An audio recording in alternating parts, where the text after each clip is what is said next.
Yesterday passed the 2023 Supplementary Appropriation Bill of 2.17 trillion naira. That's President Bola Ahmed Tinubu had written the Senate seeking the approval of the 2023 supplementary budget to address labor wage adjustment, security, and other urgent issues. President also sent the 2024 to 2026 medium-term expenditure framework and fiscal strategy paper to the Senate for consideration. Is for contributions to the Development Fund for capital expenditure for the year ending on the 31st day of December 2023. The bill is read for the third time and passed. We have approved that 35,000 increment. So far, we have approved about 210 billion naira for Nigerian workers, and I'm sure they are going to see that impact as soon as possible.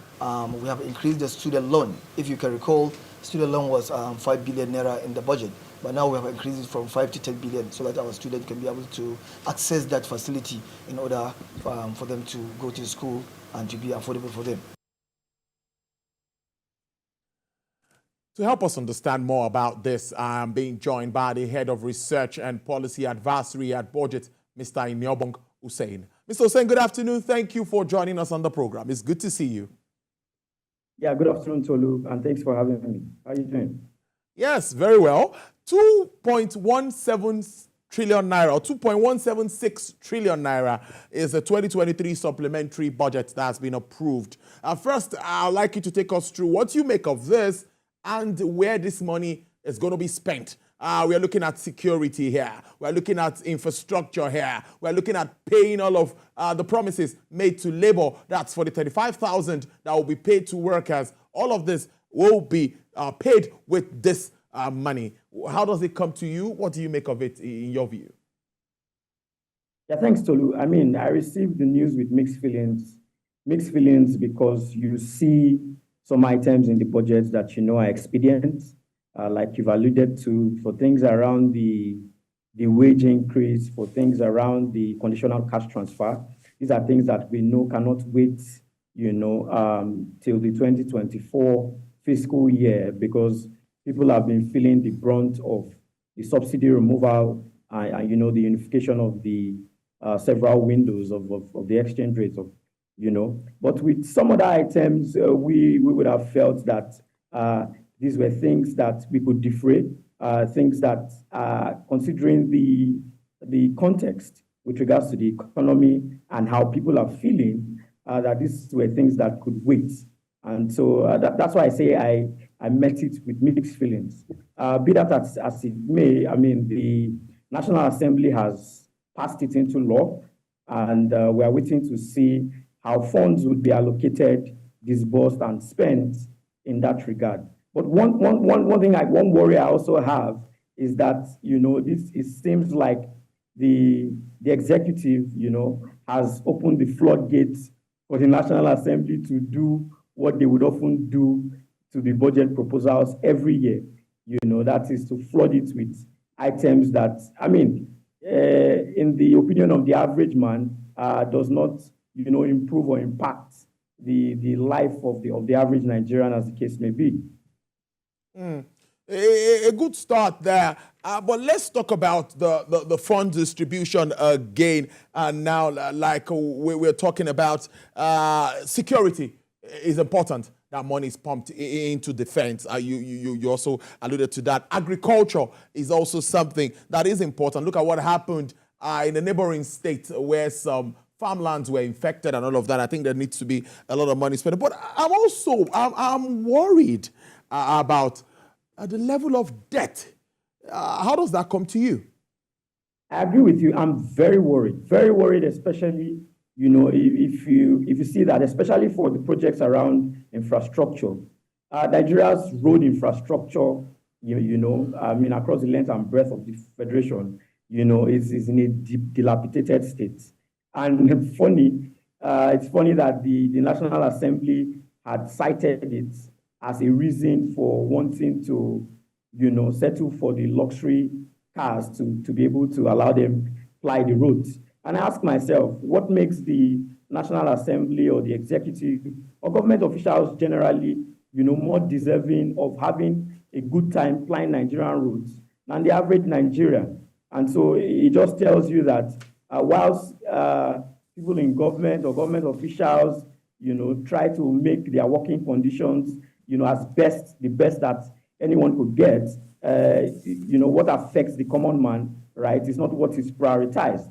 Now, if you come to security, whilst, you can applaud the federal government for, allocating resources, to certain items that you expect would improve security.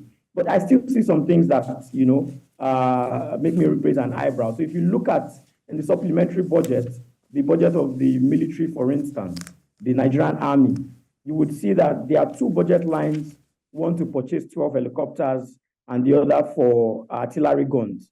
And both budget lines have the same figure to the last digits, 27 billion. And I mean, what are the odds that two separate different items, would cost exactly the same thing to the last digits? And that's why I think for money bills like this, I'm not too happy with the speed at which the National Assembly passed it, regardless of the reason they put forward. These are things that should go under proper scrutiny so that things like this, do not just fly under the nostrils of persons who are supposed to be the check, and balances of the executive. If you come to the State House, which has been at the center, of the discussion in public, with items, around the renovation of the residence for both the president and the vice president, and you ask yourself, what states did, the former President Buhari and the former vice president Yemi Oshibanjo leave their previous residences in, that is requiring the Nigerian government to spend cumulatively, about 14 billion naira in renovating those residences, both in Aso Rock and in Lagos. And should this be a priority at this 11th hour, right? Seeing that we have just less than 8 weeks to the end of the year. Then with regards to some of even the infrastructure projects, you look at the calendar as well. I know that it takes at least 6 weeks, for the procurement process. So how far, would disbursements and implementation have gone before the end of the year? Are we looking to extend the block budget implementation period beyond the December window like we've had in the last two fiscal years? That doesn't really make, our fiscal regime very tidy. In this year, we've implemented two budgets concurrently, the CAPEX, the capital expenditure budget for 2022 and the 2023 budget concurrently. I do not think that augurs well for, our public financial management regime, as the case may be. Very great work there. Now, the January to December budgeting cycle is something that many analysts have agreed that to be a step in the right direction. But my question really to you is, has this further helped the implementation of our budgeting or our budget cycle in its entirety? This boils down to how early the executive is able to present, its budget before the National Assembly, and how early the National Assembly is able to pass it into law. I know before 2000, it used to take up until, the middle of the following fiscal year before budgets were passed. That 6 months after budgets should have, begun implementation, that those budgets are passed. But from 2001, we were able to move it back to the January-December window. But we've seen that, in the last 2 fiscal years, that window has been extended to at least 4 or 5 months, in the following year for the implementation of CAPEX. And it makes it very difficult for you to track, the implementation, of government projects. It makes it difficult for accountability. If, when you are supposed to have retired the budget for the previous year, you are sort of implementing it concurrently with a different budget. So when you are making disbursements, what goes to what? These are things that, that can become, really confusing at some point. So it's good that we run that January to December year, window, for each budget year, so that budgets are properly retired and, monies that have been spent are properly accounted for. And people who have, misallocated funds or stolen funds, can be brought to account. But all of this, is made, very difficult when you have, these sort of distortions in your regular fiscal calendar year.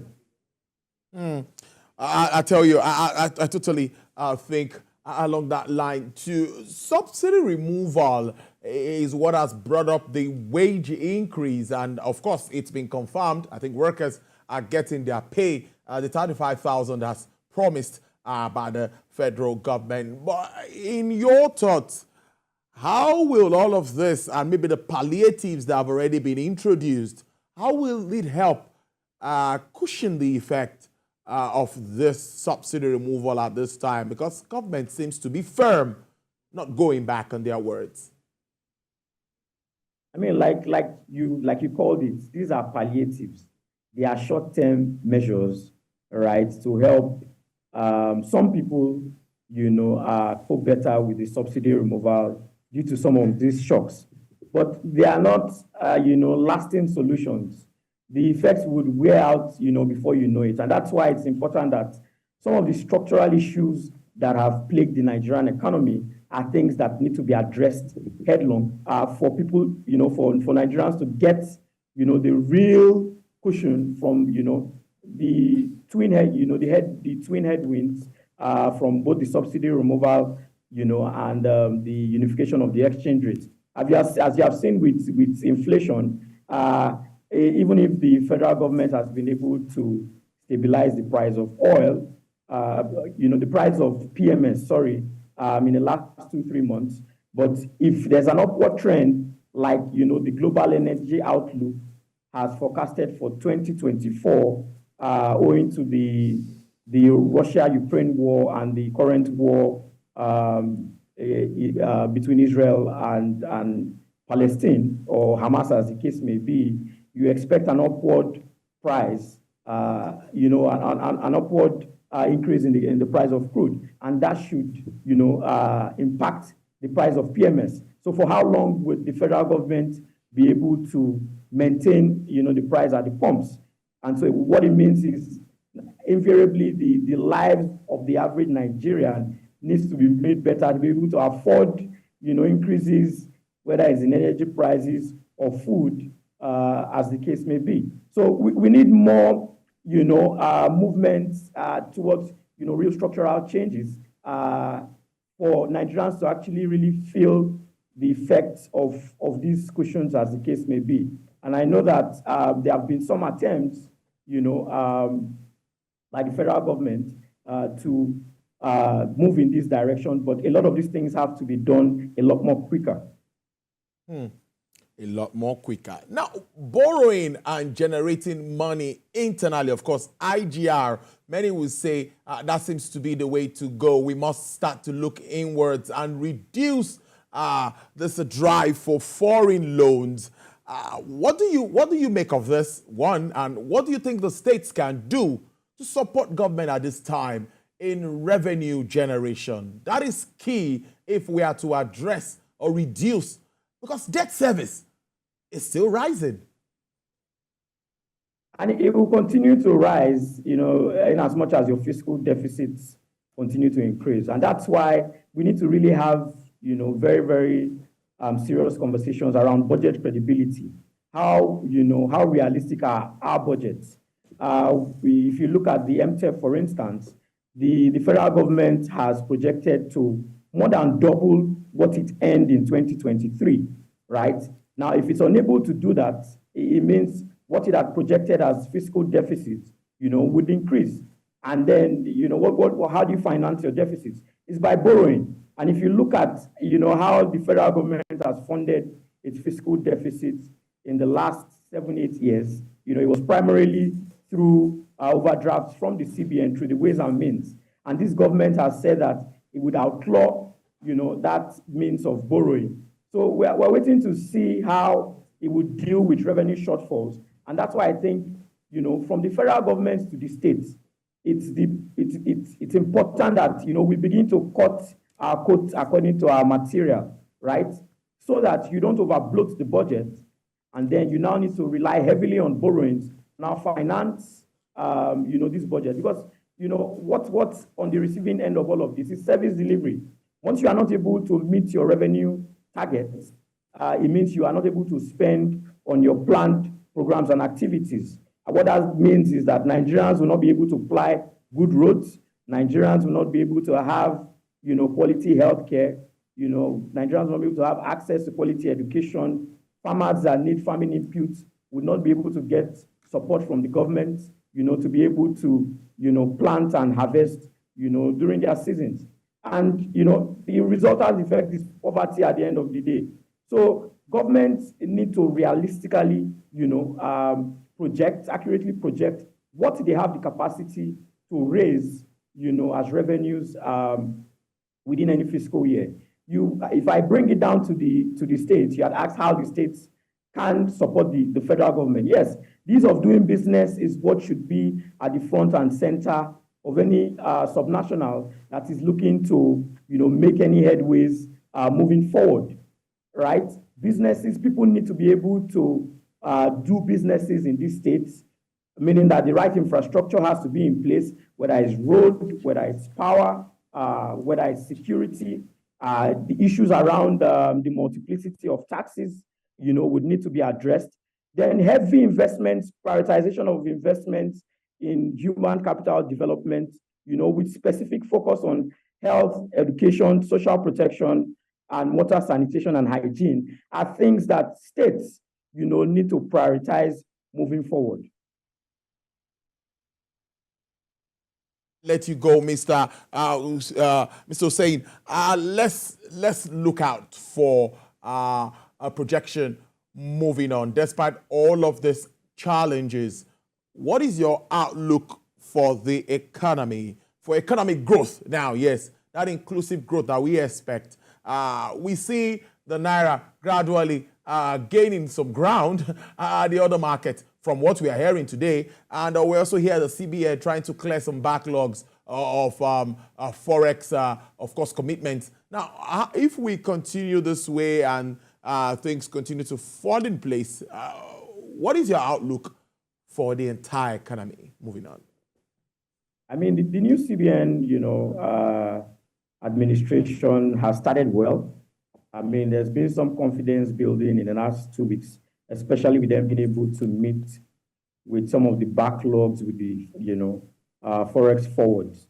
And whilst, it's important to commend them for, being able to do this in such a short time, I think it's also important to ensure that we don't make the mistakes of the previous administration, meaning that, the sources of these inflows are things that, we need to know, right? We discovered at the tail end of the previous administration that the CBN, needed to borrow to defend the Naira. And we wouldn't want that to happen subsequently. So it's important that, these agencies of government, that have been set up, to, coordinate, our monetary policy are put on their toes, and all of the activities happening, to ease, some of this stress that has prevailed the economy are things that, are put in the public domain so that we can equally, hold them accountable as the case may be. Now, if this is able to, continue moving forward and we're able to increase liquidity and there's more effects to meet demand, we expect that to invariably strengthen the Naira as the case may be. But like I said, until we address some of those such structural issues affecting liquidity and, primarily around production, increasing productive capacity locally, attracting foreign direct investments, foreign portfolio investments, these, gains might be short-lived. So it's important that, moving into 2024, right, government is able to spend, credibly in these sectors. We don't want to see a 2024 budget that is riddled with projects that, are not going to significantly impact the economy. Projects that, will not have the capacity to, over time, pay back the loans that have been acquired to implement these projects in the first place. We also need to see a tighter regime around consequence management, right? As it is, the state can no longer afford the quantum of corruption that happens across board.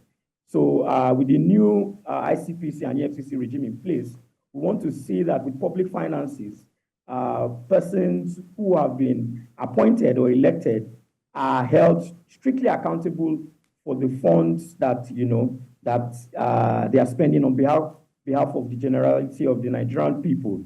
And we want to see that some of the recommendations that will be coming from the Presidential Committee on Fiscal Policy and Tax Reforms are one that the federal government or the president, because the Presidential Committee, backs and is able to push to fruition, regardless of whatever potential resistance might come up during the fiscal year. Brilliant conversation as usual. Mr. Iniobong Hussein is the Head Research and Policy Advisory with Budget Nigeria. Thank you so much. Have a great weekend. Yeah, thanks for having me.